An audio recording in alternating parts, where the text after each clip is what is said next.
Tonight we get the first college football playoff rankings of the season, so here's my best guess at how they're going to rank these teams. At number one, I think they're going to put the Indiana Hoosiers. They have the most emphatic, impressive win of the year at Oregon. I think they're really going to give them credit there where it's due. They also have a couple other nice wins. They have that win over Iowa. I think Iowa's going to be ranked pretty high in these rankings, so all of that in consideration, I think Indiana gets the top spot. They've also shown time and time again in these initial rankings, just because you're the defending champion and you're undefeated, doesn't mean you get the number one spot like some people think you should. The committee has shown in 2023, Georgia was the back-to-back defending champs. They were undefeated. They didn't get the number one spot because they didn't have as good a resume as the team at number one. So I think Indiana gets number one. I think the top six is pretty cut and dry. We should see A&M, Bama, Georgia, Ole Miss in that order after Ohio State and Indiana.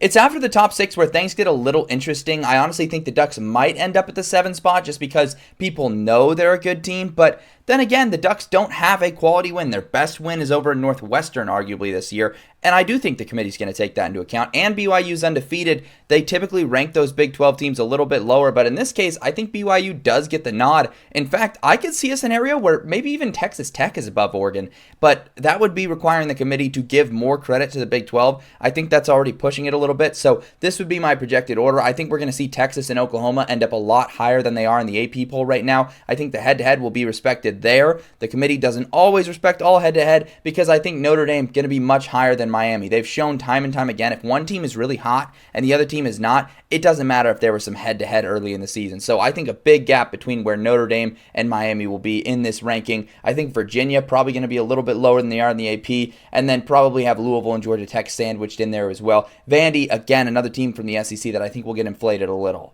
It's in the final 10 or so spots of the ranking that the committee has consistently shown they're willing to go way outside of the box, and this is where we see some big differences between the AP poll and them. I think Utah and Iowa are going to be here as important factors to the resume of BYU and of Indiana, and I think they're going to get respect for how well those losses have aged that they took, something the AP poll really struggles with. USC I could see getting some love too because of how their season has panned out, because of those quality wins that they have over Michigan and Nebraska, and then we're going to see some respect to Michigan and Washington as well. And then there's always just a little bit more respect for the group of 5 than people think there's going to be, and I think we'll see that with 2 group of 5 teams here at the end. Memphis honestly could be higher. It would not surprise me if Memphis just randomly is 19th or something like that because of the win over South Florida and how good the American has looked, but the bad loss to UAB, to me, is what keeps Memphis pinned down. But I think they'll respect somebody randomly, whether this is North Texas or San Diego State. Maybe it's still South Florida. I do think we're going to get a second group of 5 team in there because they've shown just a little bit more of a sprinkle of respect to them. But let me know down in the comments, how accurate do you think that this is going to be?